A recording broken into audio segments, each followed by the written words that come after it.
Welcome to Global Tax Talk. I'm Will Morris, and we're filming in Bogota, Colombia, where we're here for our second LATAM Client Tax Policy Roundtable, where I'm delighted to be joined by Sergio of Vega-León. Sergio, welcome. Thank you so much, Will. Thank you for the invitation. So this time last year, we were actually filming at the first of these client roundtables, which was in Lima, in Peru. And a lot has gone on in the past year. So I was wondering if you could update us on, what have been the most significant tax policy developments in Peru in the past 6 to 12 months? Yeah, thank you for the question, Will. One thing is that we signed a tax treaty with the UK, which is good news, of course. Another thing is that we have the tax treaty with China being negotiated right now and is expected to be signed by the end of the year.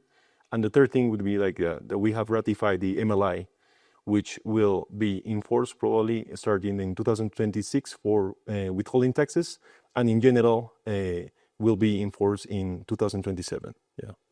Okay. And what are the implications of some of those, the MLI in particular? Does that affect particular industries? It will affect the mining industry, since we have a lot of investments coming from Canada before the MLI, considering the dispositions of the tax treaty with Canada, the share or the disposal of shares was not taxed in the country under certain conditions, and that will be taxed definitely because that land breach clause will be included in the tax treaty as a result of the MLI ratification. Okay. Yeah, that's one of the biggest impacts of the MLI, although what the principal purpose test means. Exactly, that's the other thing, yeah. Great, so what sort of trends should companies be looking for in the coming months, do you think? Coming months, trends, I would say that the tax audits have been intensifying in the country in connection with the taxation of services, specifically digital services and technical assistance.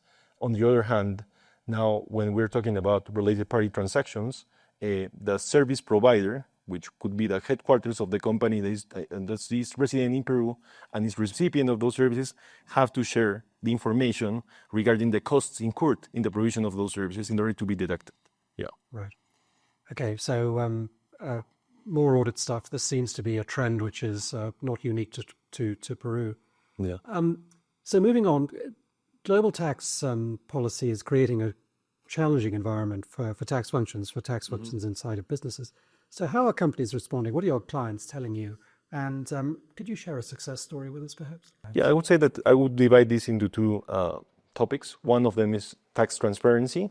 There are more reporting obligations from the companies to the tax authorities in Peru.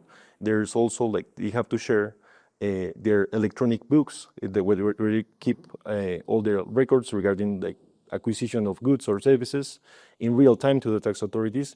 That will, of course, make more efficient the tax audits that they would have to perform in the taxpayers. But on the other hand, the tax litigation has not decreased in the country. Right. And we have a lot of contradictory rulings, and a case could last up to, I would say, 10 years to be resolved. Right. On the other hand, we have I would say that a successful story would be the private wealth. From the private wealth perspective, we have the implementation of the common reporting standards, and the tax authorities received for the year 2023 over 1 million reports regarding 1 million of taxpayers. Okay. And we have helped them. We have had some clients, individuals, that we have provided some assistance in responding these information requests from the tax authorities. Right. And that's let's say that pre-stage from becoming actually a tax inspection. Okay. And all our clients, or the ones that we have helped in connection with this responding this requests from the tax authorities, have successfully presented all the documentation, and it didn't become a tax inspection in any of those cases. Okay. No, it is a success story. Yeah. Correct. Yeah. So one last question. On almost every global tax talk I do, I have to talk about Pillar 2. So there's, right at the moment, there's a lot of talk around Pillar 2, around disputes between the US and the EU and those countries which have Pillar 2, and is it going to change? And obviously there's been tariffs from the US. There's been Section 899. This all kind of seems like it's going on in the Northern Hemisphere. So what's your perception, your perspective from Peru, from the Southern Hemisphere? Okay, as you may know, Peru is we have a very relevant mining industry. Right.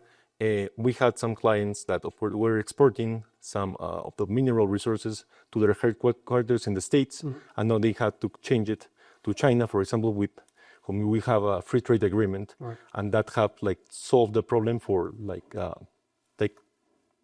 I would say momentaneously. We don't know what's going to happen. Those tariffs are suspended right now. And regarding the Pillar 2, there are no further developments in the country, but there are some like Peruvian investors that invest in other countries that are a little bit worried about it. Yeah. Good. Okay, well, lots to come on this. Well, Sergio, thank you so much for joining me. Thank you, Will. This has been a great interview. We will look forward to hearing more about what's going on in Peru. Thank you so much, Will. Good. And thank you for joining us, and come back next time so that you stay global tax ready.